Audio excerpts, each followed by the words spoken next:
All right, let's talk about how we get to the textbook. So you're going to start at the my.birdville schools portal page. If you're not sure how to get there, I usually just type my.birdville schools and it pops up. Once you're here, you can search. There's lots of apps that we're going to use. Most of them, when you log in through the portal, it's going to log you in automatically. Your textbook is called Holt McDougal.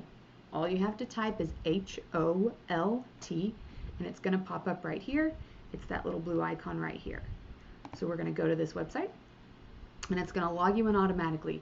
Yours is not going to look like mine because I have a teacher one.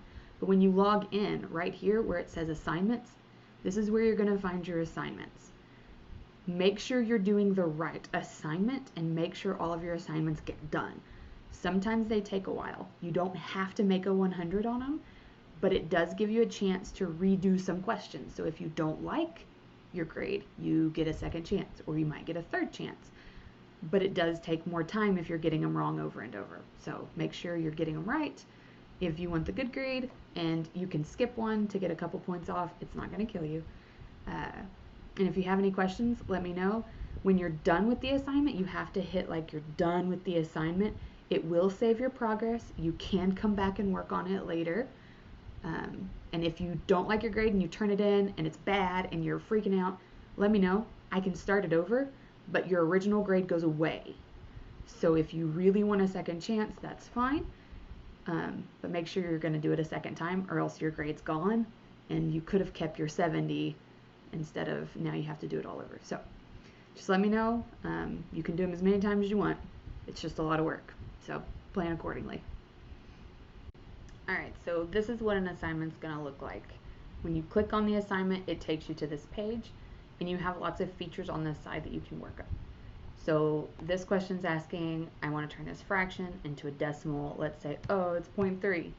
At the bottom, it has check answer. When you click check answer, it's going to say, oh, you didn't get it right, so try again. And here's a little hint. Add a decimal point and a 0 in the dividend and perform long division. Okay, so now it's 0.2. And the decimal is terminating. I forgot to do that. So now when I check the answer, it's like, oh, good job. So now you know you got it right. Then when you go to the next question, it's going to put a green check on that question. And if you go back to it, you could still mess with it, but don't, because you got it right. So don't worry about that. So green check, that's good. Let's say you get it wrong. So let's say this is point, I don't know, I'm not even going to read the question because I want to get it wrong. And so it's giving me a tip, telling me how to do it. If I go to the next question, it's going to show you that you got it wrong. So you don't have to get them all right, but you do get a chance to go back and fix it if you don't understand it. Now let's say you get to this question and you're completely lost. Over here on this side, you have some resources that can help you. You have view example. And if you click that one, it's going to show you how to work it out. You can also click step by step. What step by step is going to do is walk you through this process, literally step by step. Now the bad part about step by step, once you click step by step, you have to do a different question to get credit. So what it's going to do is it's going to walk you through the one it gave you, tell you what to do each step of the way. Okay, do this. Okay, now do this. And you get a chance to check to make sure you're doing it right. But to get credit, you have to do it by yourself.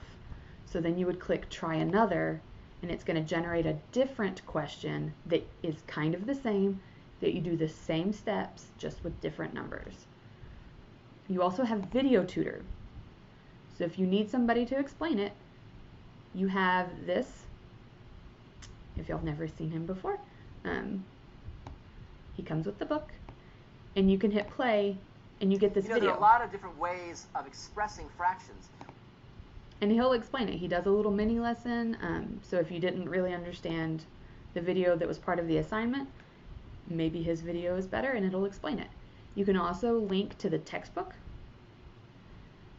So if you like to look at the examples from the textbook, when you open that up, it's going to take you to the book, what we would be doing if we had the book out in class.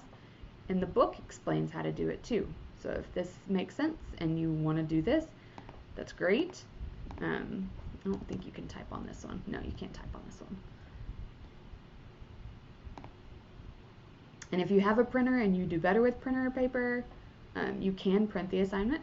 It doesn't print very well, but you can print it. But those are all of the built-in supports. And then when you get to the end, so this one has 17 questions. Make sure you hit this button if you want to see the end, and at the bottom it'll tell you how many questions there are. So this says question 17 of 17. And if I wanted to, where's the turn in? I'm not reading these. This is probably wrong. Yep, it's wrong.